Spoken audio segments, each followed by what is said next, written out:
आखिर में बस दो चीज़ों पे रोशनी डालनी है, मसलों पे रोशनी डालनी है कि आजकल कहा जाता है कि गैरुल्लाह को चूमना शिर्क है, गैरुल्लाह को चूमना शिर्क है। वो कहता है शिर्क है, मैं कहता हूं शिर्क नहीं है बल्कि शिर्क शिकन है, शिर्क तोड़ है। ये बातें आपको मालूम होना जरूरी है जरा इसलिए एजुकेशन के लिए कि गैरुल्लाह को चूमना शिर्क शिकन है। वो कहता है शिर्क है, मैं कहता हूं शिर्क नहीं है बल्कि शिर्क शिकन है, शिर्क तोड़ है। चूमना हलाल है। दूसरी सूरत चूमने की, चूमना सवाब है। तीसरी सूरत चूमने की, किसी हालत में चूमना हराम है। ये तीन चीजें हो सकती है। चूमना सवाब भी हो सकता है, चूमना हलाल भी हो सकता है, चूमना हराम भी हो सकता है, लेकिन शिर्क किसी हालत में नहीं, शिर्क किसी हालत में नहीं। अगर अपने बेटे को चूमा तो जायज, बेशक। बेटी का माथा चूम लिया तो जायज, माँ के कदमों को चूमा तो सवाब, तो जो रखिएगा, माँ के कदमों को चूमा तो सवाब, अगर किसी गैर महरम को चूम लिया तो हराम। तो चूमना हराम भी है, जायज भी है और सवाब भी है। ये तीन चीजें चूमने की। लेकिन वो कहता है कि चूमना शिर्क है, मैं कहता हूं शिर्क शिकन है, शिर्क तोड़ है। अगर ये बात आपके जहन में मैं ना बिठा सका तो मैं खुद ही इस कुर्सी से उतर जाऊंगा, मुझे उतारना नहीं पड़ेगा। वो कहता है शिर्क है, मैं कहता हूं शिर्क शिकन है। तो शिर्क क्या होता है कि जो काम आप अल्लाह से करें वही काम आप बंदे से भी करें, या किसी और के बारे में वही अकीदा रखे जो अकीदा आपका अल्लाह के साथ है। तो आप बताएं, आप में से कोई अल्लाह को छू सकता है? टच कर सकता है कोई अल्लाह को? नहीं। क्यों भाई? जब टच नहीं कर सकता तो फिर चूम भी नहीं सकता। अगर कोई साहिब इस मजमे में से अल्लाह को मुझे चूम के दिखा दे तो मैं उन्हें सारा मलकवाल दे दूंगा। किसी ने मुझे कहा कि अली इस्लाम तू तो फकीर घराने का बंदा है, पूरा मलकवाल कैसे दे देगा? मैंने कहा ये चूम ही नहीं पाएगा तो मुझे देना कहाँ है? ये चूम पाएगा तो दूंगा ना। तो कोई शख्स अल्लाह को चूम सकता है? अल्लाह को छू सकता है? नहीं। हम अल्लाह को चूम सकते हैं? नहीं। इधर वालों कंफर्म तय हो गया कि अल्लाह को हम चूम नहीं सकते। तो जब ये तय हो गया कि अल्लाह को हम चूम नहीं सकते तो फिर यह भी तय हो गया जिसे चूम लिया जाए वो अल्लाह हो नहीं सकता। सुभान अल्लाह। जब ये बात तय हो गई कि अल्लाह को चूमा जा नहीं सकता तो फिर जिसे चूम लिया जाए वो अल्लाह हो नहीं सकता। इसलिए हजरत ईसा के मौजूदात को देखकर लोगों ने उन्हें खुदा बना दिया। इसलिए है लोगों कहीं मेरे नबी के मौजूदात को देखकर, मेरे वली के मौजूदात को देखकर, करामात को देखकर, गौसे जली की करामात को देखकर इनको लोग खुदा ना कहना शुरू हो जाए। इसलिए इन्हें चूम लो। जब चूम लोगे तो कल कहेगी हमने इन्हें चूम लिया है, ये अल्लाह हो नहीं सकते। नाराए तकबीर, नाराए रिसालत, नाराए हैदरी। अच्छा, नबी पे अल्लाह का गुमान आएगा भी क्यों? नबी पे अल्लाह का गुमान क्यों आएगा? उसकी कोई, हर बंदे को पता है नबी नबी है, अल्लाह अल्लाह है, लेकिन इसके पीछे एक रीजन है। जरा तवज्जो रखिएगा कि गुमान क्यों आएगा, कि नबी को अल्लाह कहने का गुमान क्यों आएगा? तवज्जो रखिएगा। नमरूद ने खुदाई का दावा कर दिया, हजरत इब्राहिम से टकरा गया और बोला कि मैं खुदा हूं। इब्राहिम अलैहिस्सलाम ने फरमाया कि मेरा खुदा वो है जो जिंदगी भी देता है और मौत भी देता है। अगर तू खुदा है तो तू भी जिंदगी और मौत देकर दिखा। नमरूद ने कहा कि अगर खुदा होने का यही मेयार है, यही एक पैमाना है खुदा होने का, तो फिर मैं भी जिंदगी भी देता हूं और मौत भी देता हूं। कहा कैसे? नमरूद ने अपने कैद खाने में से दो बंदे बुलाए, पहले से पूछा हाँ भाई तेरे बारे में क्या हुक्म है? उसने कहा मैं तो घर जा रहा हूं, मेरे बारे में आजादी है आज। नमरूद ने कहा इसे कत्ल कर दो, इसे मार दो। दूसरे से पूछा कि तेरे बारे में क्या हुक्म है? उसने कहा मुझे तो सजाए मौत हो चुकी है। तो नमरूद ने कहा इसे जिंदगी दे दो, इसे छोड़ दो, इसे घर जाने दो। फिर हजरत इब्राहिम से कहता है कि देखा मैं भी जिंदगी देता हूं, मैं भी मौत देता हूं। जो मरने जा रहा था मैंने उसे जिंदगी दे दी, और जो जिसे आजाद किया जा रहा था उसे मौत दे दी। हजरत इब्राहिम चाहते तो नमरूद की इस बचकाना दलील की धज्जियां उड़ा सकते थे, लेकिन नहीं, नमरूद के मुंह नहीं लगे और कहा तो हजरत इब्राहिम ने कहा कि अब फाइनल मैच, लंबी बात ही कोई नहीं, मुंह ही नहीं लगना तेरे नमरूद, नाम ही बड़ा बुरा है तेरा, मुंह का जायका खराब हो जाता है नमरूद से। हजरत इब्राहिम ने कहा कि मैंने तेरे मुंह ही नहीं लगना, फाइनल मैच, मेरा रब वो है जो मशरिक से सूरज निकालता है, मेरा अल्लाह मशरिक से सूरज निकालता है, अगर तू खुदा है तो मगरिब से सूरज निकाल के दिखा। फाइनल मैच, दूसरी बात ही कोई। तो ये बात सुननी थी, नमरूद खामोश। अब दुनिया की कोई लेन देन हो तो पैसा टका दे के सिफारिश इस्तेमाल करके बंदा कर लेता है। अब हजरत सूरज से कौन राब्ता करे, अब सूरज से कौन बात करे कि तू मगरब से निकल मेरी तरफ से। इब्राहिम ने कहा अगर तू खुदा है तो मगरब से सूरज निकाल के दिखा। नमरूद निकाल सका? बोलो जी, नहीं, परेशान नहीं होना, जा करो। नमरूद निकाल सका? नहीं निकाल सका। लेकिन एक बात दिल पे हाथ रख के बता दे, अगर निकाल देता तो, अगर सूरज नमरूद मगरब से निकाल देता तो इब्राहिम की दलील की रोशनी में दुनिया नमरूद को खुदा मान लेती है कि नहीं?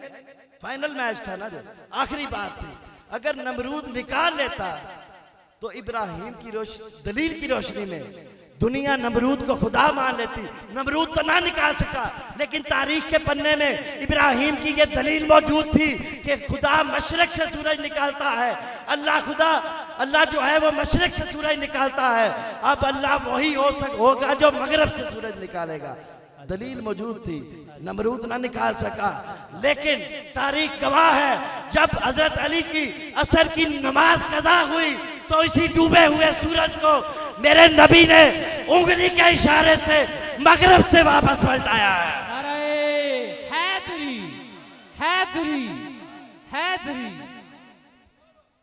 इसी डूबे हुए सूरज को मेरे नबी ने मगरब से ऐसे इशारा किया, मगरब से वापस पलटा दिया। तो अब इब्राहिम की दलील तो मौजूद थी, इसलिए ए दुनिया वालों, हम कहते हैं कि नबी को, औलिया को चूम लो। जब तुम चूम लोगे तो फिर अकल कहेगी कि हमने इन्हें चूम लिया है, ये अल्लाह हो नहीं सकते। अल्लाह, सुभान अल्लाह, सुभान अल्लाह। चूमना शिर्क शिकन है, ये शिर्क तोड़ है। आखिरी बात, आखिरी एतराज इनका, उसका जवाब और मेरी तकरीर मुकम्मल। कहते हैं कि ये मिज़ार पे चादर क्यों चढ़ाते हो? मिज़ार वाले को सर्दी लगती है क्या? मिज़ार पे चादर क्यों चढ़ाते हो? मिज़ार को सर्दी लगती है क्या? तो इनकी इस बेहुदगी के मेरे पास दो जवाब है, एक आलिमाना और एक जाहिलाना। बताओ कौन सा दो, आलिमाना या जाहिलाना? वो कह रहे हैं दोनों दो। क्यों मजमे में दोनों है क्या? अच्छा, तो जाहिलाना जवाब से टिट फॉर टैट, जैसे को तैसा। इस जवाब की लाश लाहू, इसकी कोई असल नहीं है। लेकिन जब सवाल ही बेहुदा है तो जवाब भी बेहुदा। कहते हैं कि मिज़ार वाले को सर्दी लगती है क्या? तो मैंने कहा हो सकता है सर्दी लगे। हमारा एक बुजुर्ग 70 साल की उम्र में जब इस दुनिया से पर्दा करके कब्र में गया तो उसे पंजाब की 70 गर्मी और 70 सर्दी का तजर्बा था। लेकिन जब कब्र में उतारा गया तो ये पहला मौका था। जब कब्र में उतारा तो जन्नत की खिड़की खुल गई, ठंडी ठंडी हवा लगने लगी। तो हो सकता है सर्दी लगती हो, इसलिए हमने चादर चढ़ा दी। अल्लाह, अल्लाह, सुभान अल्लाह, सुभान। तो इनका जब मौलवी कोई मरता है, कब्र में जाता है, नबी को पहचानता ही नहीं। जब नबी को पहचानता ही नहीं तो जहन्नम की खिड़की खुल जाती है। जब जहन्नम की खिड़की खुलती है वो पहले ही सड़ रहा है तो चादर क्या चढ़ाएंगे? पहले ही जब सड़ रहा है तो चादर क्या चढ़ाएंगे? लेकिन ये तो जवाब है बेहुदा, ये तो जवाब है जाहिलाना, टिट फॉर टैट, बेहुदा सवाल का इसी तरह का जवाब। अब आलिमाना जवाब आपको बताता हूं। जब कहे मिजार वाले को सर्दी लगती है क्या, तो कहो तूने काबातुल्लाह पे गिलाफ क्यों चढ़ाया? काबे के पत्थरों को सर्दी लगती है क्या? अल्लाह अल्लाह, काबे पे गिलाफ क्यों चढ़ाया?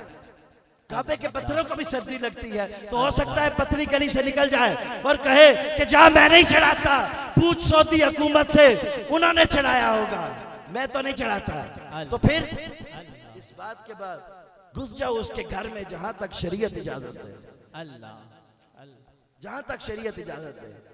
घर की लाइब्रेरी में जाओ, उसके कुरान को देखो, कुरान के गिलाफ को देख के उसे कहो कि इस कुरान पे गिलाफ क्यों चढ़ाया है? कुरान के टाइटल पेज को सर्दी लगती है क्या? अल्लाह अल्लाह। तो इसका जवाब नहीं दे सकेगा। क्यों? क्योंकि वो तो चढ़ाने वाला नहीं, वो तो चिढ़ाने वाला है। इसका जवाब तो वही देगा जो चढ़ाने वाला है, जिसके दिल में गौसे आजम का इश्क हो, जिसके दिल में इश्क मुस्तफा हो। जो चढ़ाते हैं वही जवाब दे सकते हैं ना। तो इसका जवाब वो क्या दे सकेगा? इसका जवाब हम देंगे, हम बताएंगे कि कुरान पे गिलाफ क्यों चढ़ाते हैं। एक बार नारा लगाए, नारा तकबीर, अल्लाहु अकबर, नाराए रिसालत, नाराए हैदरी, साडा मुर्शद साडा चैन, साडा मुर्शद साडा चैन, साडा मुर्शद साडा वसीला, साडा मुर्शद साडा वसीला। तो गिलाफ इनफरादियत के लिए चढ़ाया जाता है। तो जो रखिएगा, आखिरी मराइल में तकरीर है मेरी, बिल्कुल आखिरी 4-5 मिनट में बात, 3-4 मिनट में बल्कि खत्म करने की कोशिश करूंगा, आधा घंटा हो गया।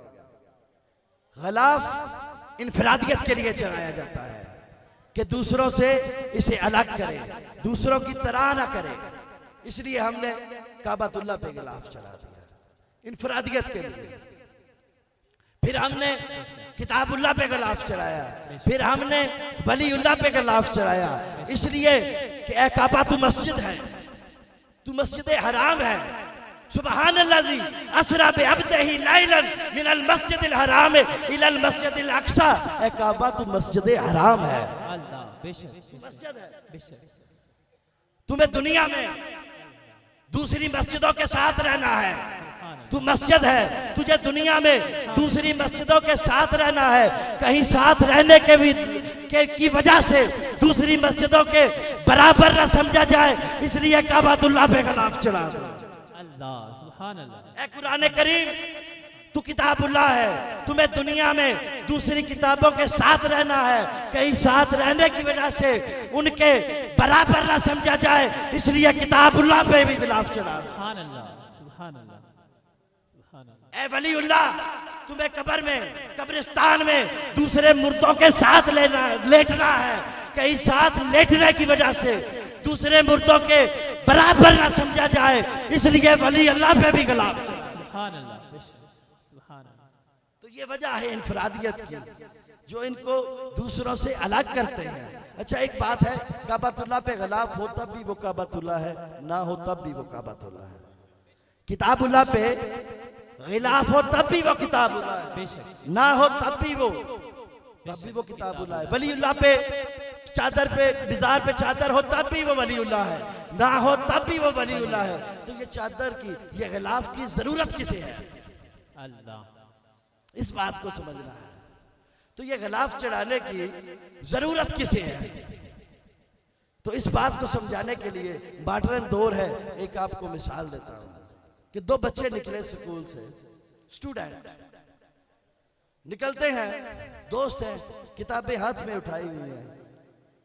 तो किताबें हाथ में उठा के जा रहे हैं। एक दोस्त दूसरे को कहता है, ओ माय फ्रेंड ये किताबें लो, 2 minute, I am going to make water. मैं जरा हाजत हो गई है, मैं जाता हूँ, ये मेरी किताबें अपने पास रखो, मुझे पेशाब की हाजत। तो मॉडर्न दौर है, गया जाते हुए सड़क के किनारे वहीं खड़े खड़े हाजत अपनी पूरी की, ना स्तंजा ना हाथ धोए, इसी हालत में वापस आ गया। जब वापस आ गया फिर वही किताबें पकड़ी और फिर जा रहा है घर। घर पहुंचा, थोड़ी देर बाद उसे किसी किताब की जरूरत पड़ गई, तो लाइब्रेरी में जाता है, किताब निकालता है, देखता है वो किताब नहीं है, फिर वापस रख देता है। फिर निकालता है, फिर देखता है वो किताब नहीं है, फिर वापस रख देता है। फिर निकालता है, देखता है वो किताब नहीं है, फिर वापस रख देता है। इतने में अचानक उसके हाथ में एक मोटी सी किताब आती है। जब खोलता है तो थर थर कांपने लग जाता है, क्योंकि वो किताब कोई और किताब नहीं थी, वो कुरान करीम थी। वो जाहिल तो था लेकिन बेवफा नहीं था। इसी हालत में दौड़ता हुआ अपने अब्बा के पास गया और बोला कि अब्बा जान, आपने कुरान करीम पे गिलाफ क्यों नहीं चढ़ाया? अब्बा जान कहते हैं कि कुरान को गुलाफ की जरूरत है क्या? तो वो लड़का कहने लगा, नहीं अब्बा, कुरान को गिलाफ की कोई जरूरत नहीं है, बल्कि हम जैसे नापाकों को, हम जैसे गैर तैयबों को, अल्फाज पे गौर करिएगा, हम जैसे गैर ताहिरों को जरूरत है। अब्बा ने कहा कैसे?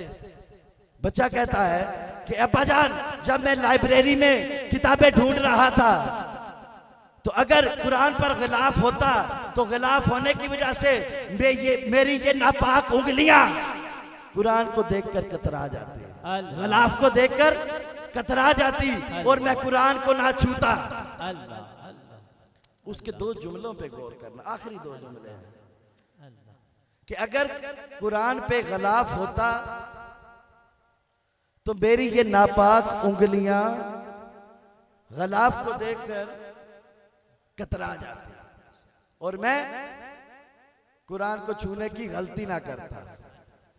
दूसरा जुमला, इसलिए अब्बा जान कुरान पर गिलाफ चढ़ाया कीजिए ताकि जो पाक हो वो छुए, जो नापाक हो वो कतरा जाए।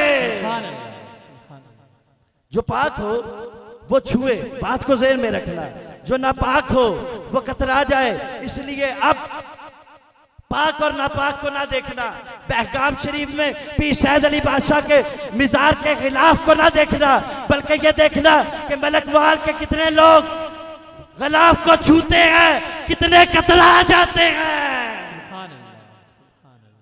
जो छूकर आंखों से लगा ले उसे पाक समझना, जो कतरा जाए उसे नापाक समझना। ये औलिया की मोहब्बत, ये दिल में खुदा की अता है। आखिर में बस यही कहूँगा कि आप सबके आने का बहुत शुक्रिया। अल्लाह पाक आपका हमारा उठना बैठना अपनी बारगाह में कबूल व मंजूर फरमाए।